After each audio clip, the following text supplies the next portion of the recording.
Alright, I said I'd do a third close game in the last video, but I decided to look at it in this one. And my opponent Cookie went here. This is not a very indicative move. It is the kind of card you can chuck in 5. It doesn't have an A on it. You're keeping your higher power cards. You're not conceding double numbers. Sometimes if like someone chucks a 6, 6, 8, 8, and 5, it might tell you, oh, they might have an extra copy of those double numbers. They might not have felt the need to hold on to that. There's information like that. Like if someone chucks an 8, 8, 7, 6, you're like, that's a really good card. Why did they feel the need to chuck that? Here, it's a fairly weak card, and it's one that has a lot of numbers things might play off. Doesn't really give you that much information. If you look at Cookie's hand, you could very reasonably conclude this is the worst card in my hand. I'm going to stick it in 5. And you could think, they must have play against this. Here we know, seeing their hand, they don't. But also, I thought during the game, this is not information. If they had started, Squall in 5, that's information. That's a card. Why would you choose to put that card in 5 over other cards in 5? If it's a player who reliably plays 5 starters, a move like this is not information. If it's a player that's split between 5 starters and corner starters, it's a little more information. It either means they didn't have something that satisfied them in a corner starter, or it means there's something they specifically like about this 5 starter. I think Cookie's a 5 starter guy as I am, so I think this is just not really information. It happens to be a card I play pretty decently off. That was lucky for me here. First of all, I'm immediately drawn to the 8, the 5, and the 7 because I have cards that can match all those numbers. I do not like to play in 2, 4, 6, or 8, though I think I'm going to try to insert them a little more into my game for fun and hopefully profit. But I don't like to defend the line positions. If I go in 4 and they go in 2, I find that really unpleasant. I talked about this a lot during the Deli Turds Cosmos game. So I like to make sure I don't get that. I would rather defend a slash or a J than defend a line. And if you play in a corner, you get a slash or a J. If you play on the side, you get a line or a J. I would rather defend slashes than lines. I know there are very good players who would rather defend lines than slashes. I'm not saying I'm correct. I'm saying this is a stylistic preference and I get better results within it. And if you get better results the other way, you should play the other way. A lot of choosing between a corner and a side is what kind of setups you want to allow or deny. I'm just explaining these are my setup preferences, so that's how I handle it. So we can play off that 8 to the right. Kind of the first thing I often look for is just like, where am I matching?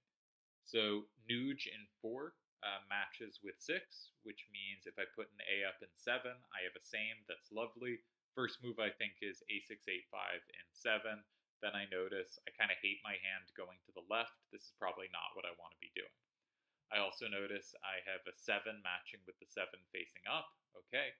Do I have a 3 or an 8, a 3 facing right or an 8 facing left? I do have an 8 facing left.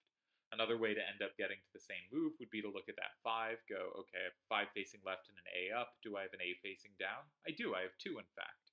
And I do end up playing Nugent 3, the move that gives me 2 sames. You could also end up something like this. 8, 5, A5 is really nice here. But this felt very logical to me, even though it uses a quite powerful card and one that can play off their starter. I like having sames, and I also like having slide moves.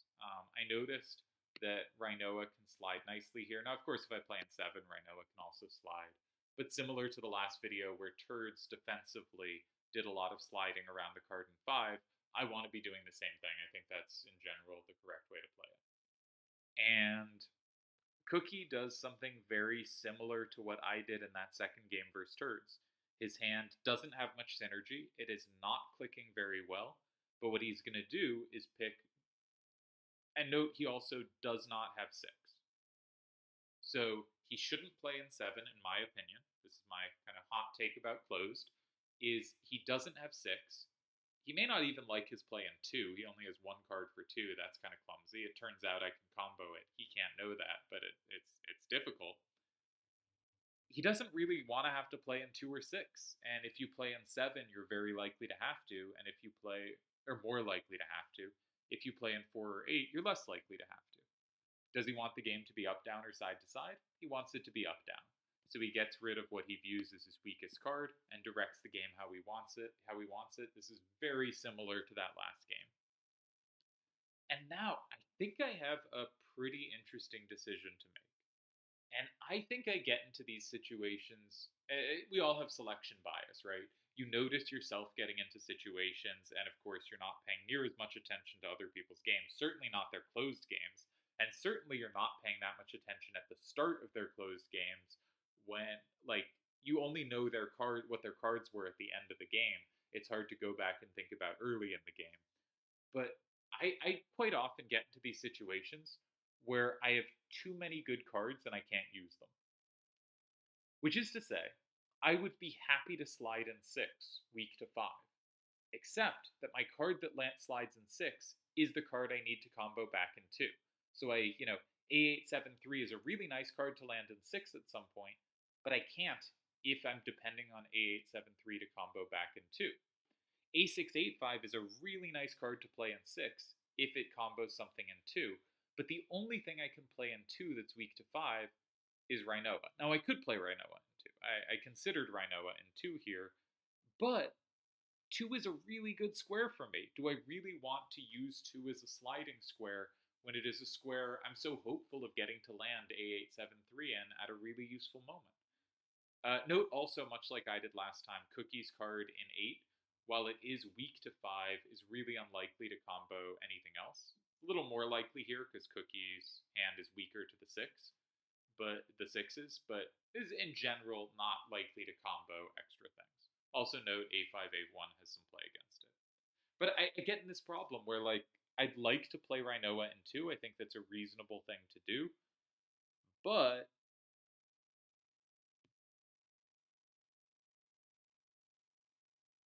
I like 2. I kind of want to keep 2 for my other cards. Rinoa in 2 seems like a reasonable move to me, but one instinct I have that is maybe bad is trying to hold on to too much value in the position rather than get it to pay off. And especially on second turn, you have to start doing some things that challenge the opponent.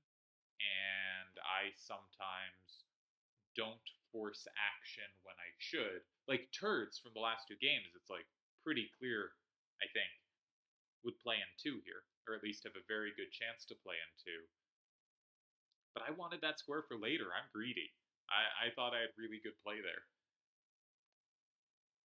So where else do you go? I think a lot of people go in 7, and spoilers, I went in 7. But which card do you put in 7? I don't want to use A873. I don't want to use A685. 4A2A is my slide card. So I was left with, I have one choice of something to put in 7, 8-5-A5. I will put that in 7. But I want to stress, there is also the possibility of going 9 with the MC corner.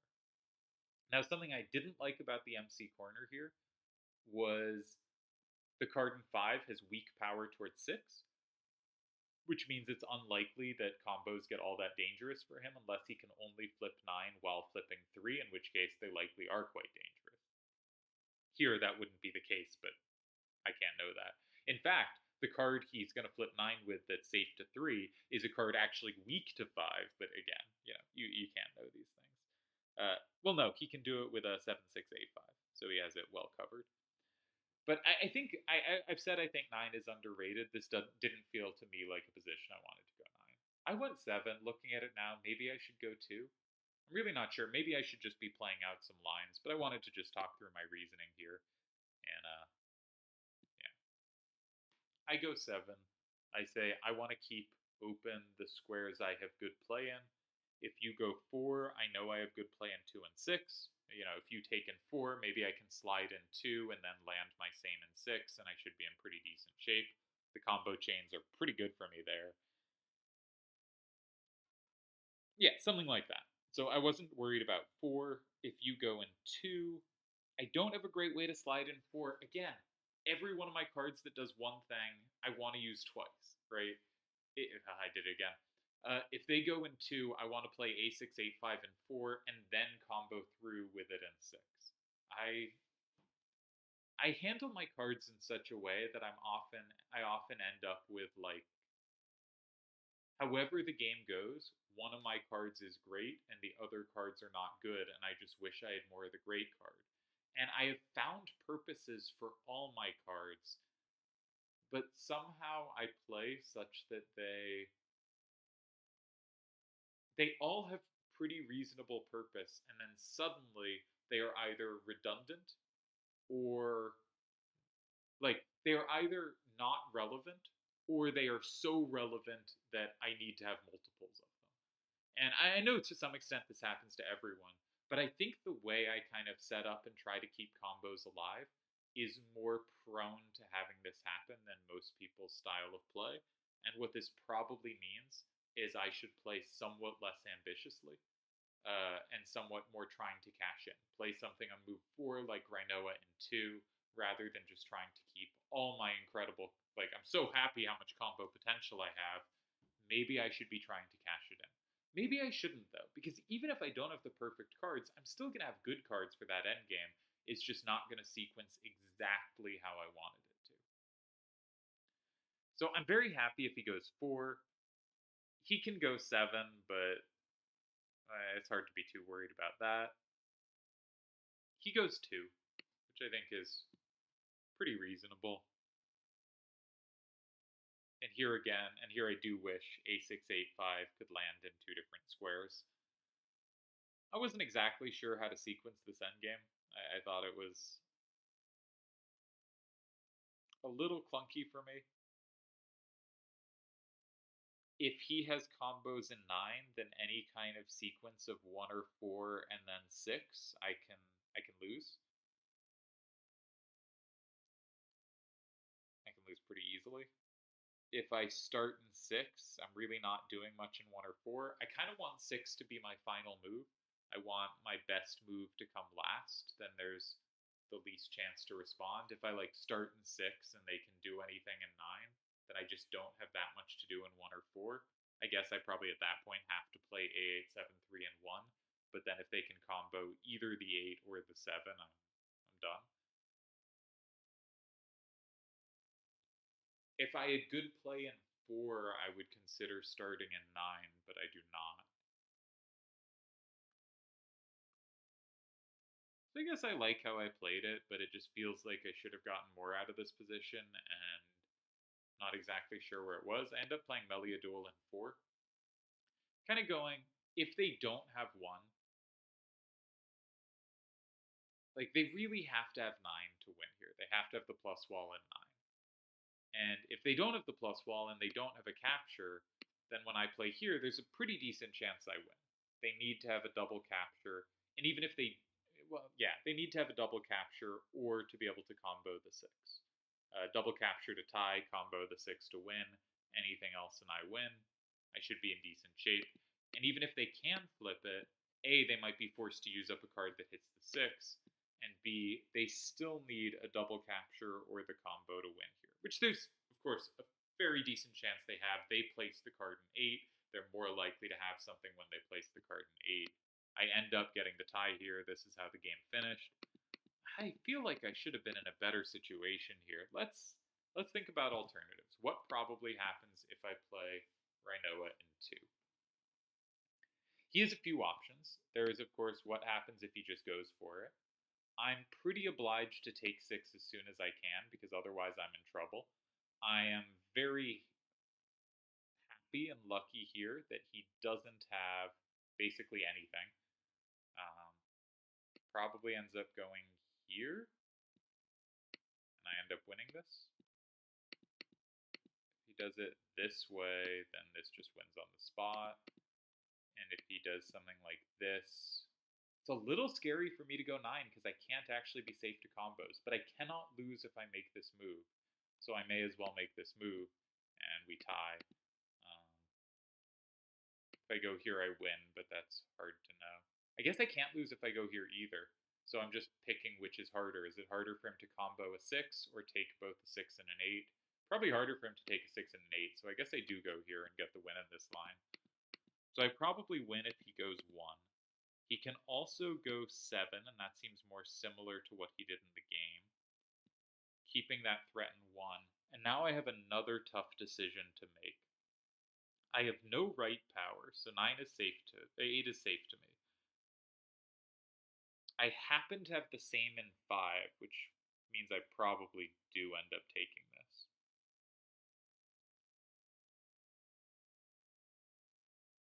But I think it would be a little scary to play. He could also maybe put something else in 7, but he wants to keep the threat for 1.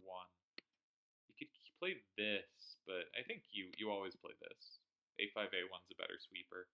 So I am going to happen to get set up for 4, though that's by no means something in my control. Couple options here. I'd probably end up playing this. Then I'd probably end up winning, because I have 6. And just everything's weak to 6. I have such good slides here. So I think I probably do end up winning this game if I play Rinoa in 2. And what if I go for the MC corner? I guess I'd probably do it with A6, 8, 5. Being weak to 9 is probably for the best. I still have a good card for 6. Probably how I do it. There's also 8, 5, A5 is very reasonable. Might be better, I'm not sure. Let's check both. If I go A6, 8, 5, they probably take this way not to be susceptible to combos. And now I can play 2 or 7, I guess. If I go 2, I have to be a little scared that I combo. Maybe they probably go here. They probably sequence it this way. I just lose. Yeah, this is just over. This is game over. They definitely sequence it that way. And if I go 7, I'm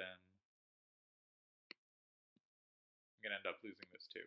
So that MC corner ends up losing here. I didn't think the MC corner made sense here. I'm not saying this was all that appealing an option. Probably very similar. Kept slightly different cards. Yeah, really clumsy here. I just had no play on the left side of the board, so it makes sense to start getting rid of squares there. But I think I would have won this game if I'd played Rinoa too. So if I'd played this like Turds played the last few games, I probably win. And I think I was overly combo greedy. Of course, like, if he has play, if he has something to put in 4 here, what happens? I lose, right? I just lose on the spot. So I don't know. I never like allowing the T. I feel these are really scary positions to go into. So I probably do win if I play Rinoa in 2, but I'm not sold on that. I don't want to go 1 here. I don't. Again, I like the MC corner. I don't like 9 here. I think all the cards are facing the wrong ways, and I'm getting rid of squares like 2 and 6 that I like having. Can I do something here other than 6? I know 6 wins, but I mean, I'd really love to play this here, but then I can't play it in 6 as well.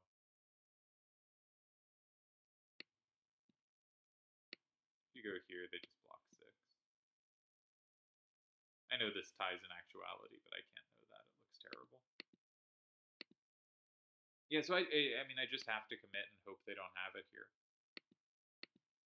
But the other thing about playing in 2, and I know these lines were good for me because I have such a good move in 4, but it's really scary to leave open 1. Like, you can't start on the right, because if you start on the right and they do anything over here, like, because they have 2, it's really hard to, I know in this exact situation it works well for me, but because they have 2, their exact cards happen to be good for us, but because they have 1 comboing 2, it's just really hard to not block 1 at some point.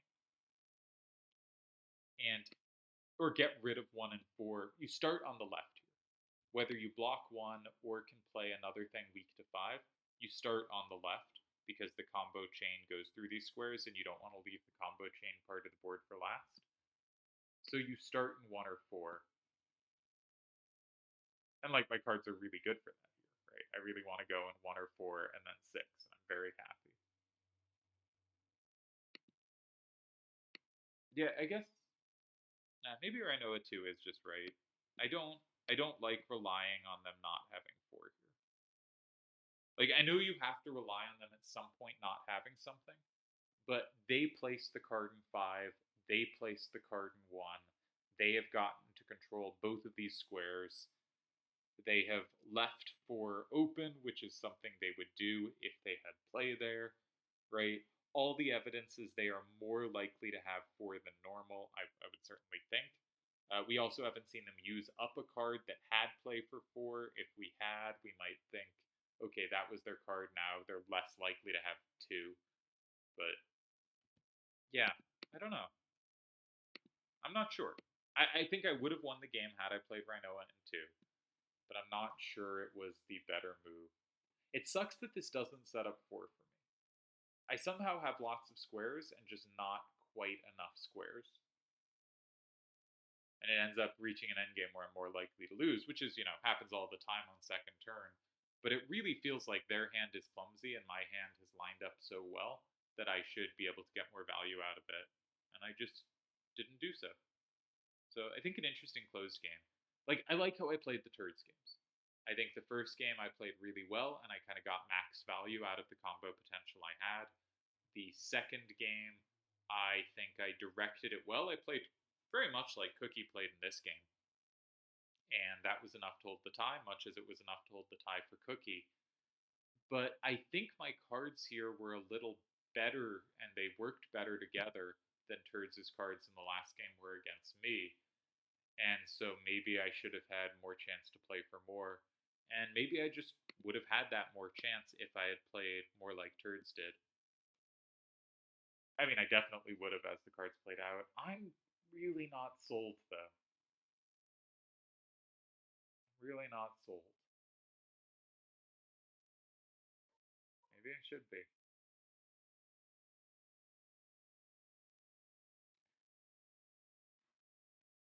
Yeah, I don't know.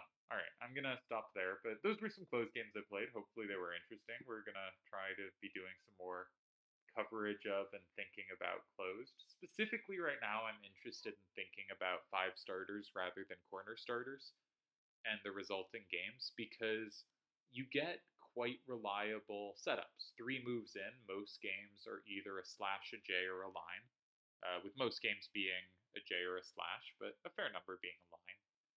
And thinking about how to handle those is, I think, because a corner starter can, for instance, a center starter can force a J. You can get a J against anything because a center starter requires a move in the center, a move in a corner, and a move in a side. If the opponent goes in a side, you can go in a corner. If the opponent goes in a corner, you can go in a side. You can always force a J out of a center starter. And so, and often J's are forced out of center starters, and thinking well about how to handle these, I think, is really important. And I think the 4 main options, and for most people there's 3, is kind of slide in 2, slide in 6, or go in 7. There's some setup options in 1, but I'm really skeptical. I think it's really rare that that's the way to go. Second turn should just be playing on the diagonal less than first turn because they don't have last turn. Second turn should be doing a lot more sliding because first turn played the card in 5 and hopefully we didn't flip it. We shouldn't want to have flipped it so that we can slide, so that we do have options like 2 and 4. So there's slide type options, there's the default move in 7, and then there's the question of how good options in 9 are, and I think they are deeply underrated, but I also do not like it here because I do have such good play in 2 or 6. One thing I think you might find is the MC corner is probably better out of the center side corner than the center corner side move order. Because if I was going to go in 9, I think I'd rather 8 be mine than 3. 3 helps pressure 6 and makes combo potential in 2 more valuable. Yeah. I was trying to verbalize, because I wasn't able to verbalize while talking through this, why I didn't like the look of the MC corner here. But one other thing about MC is he would often meet center starters with matching sides. And then he would play the MC corner. And that might just be the optimal way to do it. And if you're more of a corner player against center starters rather than the side player, it's probably not as appealing an option.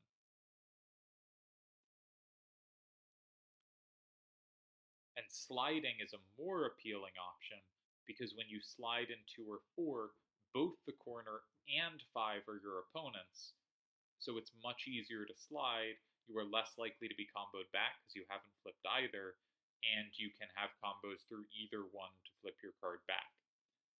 So if you're a corner player rather than a side player, sliding is rarer to be effective, and the MC corner is less effective, so you're probably drawn more to the Q corner to 7 like I played in this game, which I'm not sure was right, but you're probably going to end up doing that more. Well, if you're a side player, you are more likely to get both slide options and MC corner options, which might be a case for sliding, but it's also a case that I really need to figure out what my turn 4 plans are, where I want to be looking, and how much value to put in the squares in these J's. As a corner player against center starters in J's, where should I be playing most? And I think I've just argued it's 7, but Seto tends to play 2. Turds tends to play 2. These are good players. Maybe I'm doing it wrong. Maybe 2 is the answer. But I don't like T's. I think the T is bad to allow. I think the Q is much better to allow than the T, and so I am drawn to 7/2. And I mean, it's obviously easy to sell yourself on stuff you already believe, but I know 2 was better here. I think it's 7. And I think if you meet centers with sides, you should look more at options other than 7. But if you meet center with corner, you should be looking at the opposite corner more. All right, that's some kind of conclusion. Don't know, might be wrong about everything.